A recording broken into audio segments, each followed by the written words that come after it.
This is a 5x5 grid. Let's say each tile can be either empty or contains a bush.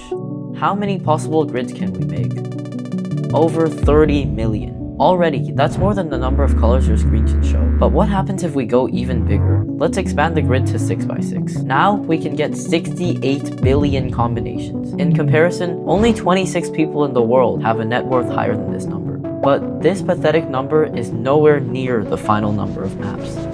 A typical showdown map is a 60x60 grid, which gives us a total area of 3,600 tiles to work with. And now we get a lot more objects to place. Water, bones, jump pads, whatever this is. There are even 6 different kinds of walls, which all do the same thing, and they can't form one wide paths.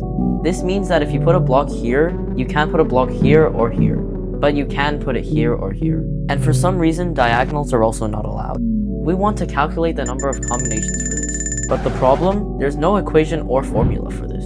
Google, what the hell is this, bro? So I decided to test all 5x5 cells, which have 30 million different combinations. After brute forcing, I found that only about 120,000 were valid, removing over 99.62% of combinations. Now, we need to connect the cells to form a full grid, but we can't use brute force anymore.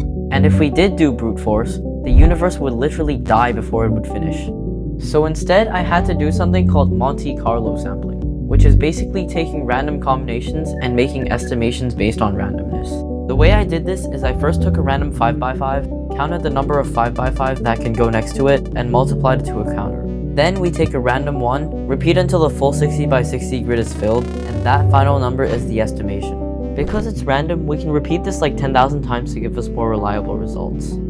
And the number I got from this was so big it can't even fit in my calculator. Yo, why can't I put it in? Wait, no, that sounds wrong. But now we need to place other objects, and this will only increase the number. In order to place a bone or water in a valid way, you can't use walls to surround bones, and you can't use water to surround walls. We can look at this problem layer by layer, which will make it easier for us to calculate. For the whole cell to be valid, if you only looked at the water, it must be valid. And if you added the walls, it must also be valid. And if you added the bones, this must also be valid. So to do this, I started with the cells with all 3 types, and then took all the cells that can be formed with the same empty tiles. This will basically give us the number of total combinations per cell. Since all of these walls are functionally identical, we can replace any wall with any of these objects. So taking our original number from before, we can multiply that by the amount of combinations of wall types. This gives us a number that can't even fit on the screen, being almost 2,000 digits long. Already, that's more than the number of atoms in the universe, but we can still go one step further.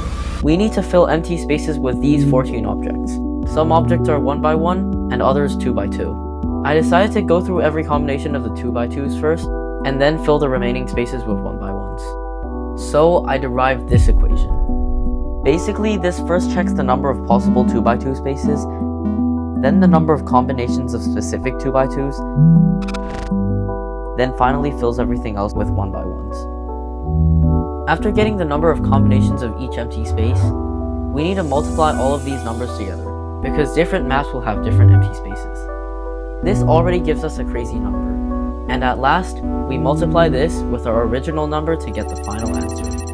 I present to you the number of Brawl Stars maps that you can make is 7.86 times 10 to the 3440. That's basically a 7 followed by 3,440 zeros. By the way, we're only counting showdown maps. We haven't even considered the other game modes. If we did, your brain might be fried by now. Besides, the rules for the other game modes are so much more complicated. But to truly understand how big this number is, let's compare it to something. Imagine you play one different map every second.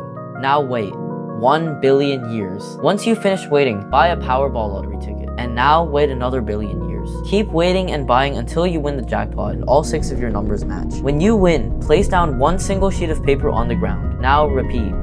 When your stack of paper reaches the edge of the observable universe, randomly shuffle 10 decks of cards. If all 10 decks are perfectly sorted, replace one single atom of the universe with tellurium-128, the element with the longest half-life, and wait for that specific atom to decay. Repeat this until all the atoms in the universe have decayed. Once you're done, go to Brawl Stars and open 200 Chaos Drops. And if all 200 split into 8 Ultra Drops, wait until you get struck by lightning 166 times in a single second. And after that, repeat everything 100 million more times. And then, and only then, will you be left with 6 seconds, which is exactly enough time for you to subscribe.